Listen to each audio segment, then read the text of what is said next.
ہرنی جانور پر رحم کرنے پر بادشاہی ملی۔ تاریخ دولت ناصری میں لکھا ہے کہ ابتدائی زمانہ امیر ناصر الدین سبکتگین ایک غلام تھا اور نیشا پور میں اس کا قیام تھا۔ صرف ایک گھوڑا اس کے پاس تھا جس پر سوار ہو کر جنگلوں میں شکار کی تلاش میں گھوما کرتا تھا۔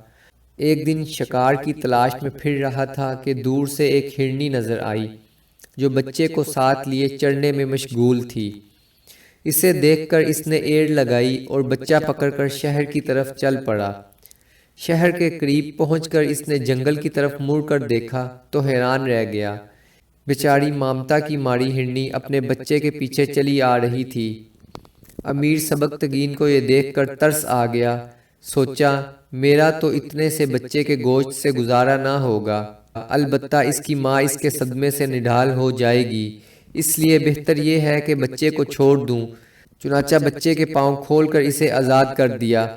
بچہ اچھلتا کودتا کلیاں کرتا اپنی ماں کے پاس چلا گیا اور پھر دونوں جنگل کی طرف چلے گئے۔ واپسی پر ہرنی مڑ مڑ کر امیر سبکتگین کی طرف دیکھتی اور آنکھوں میں رحم دل شکاری کا شکریہ ادا کرتی جاتی تھی۔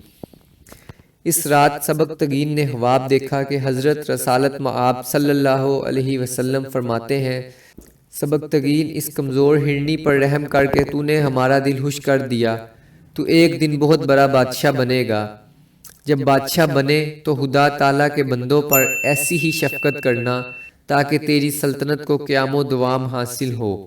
اس دن کے بعد سے سبکتگین اس خواب کو سچا کر دکھانے کی کوشش کرنے لگا اور آخر کار ایک بہت بڑا بادشاہ بن گیا۔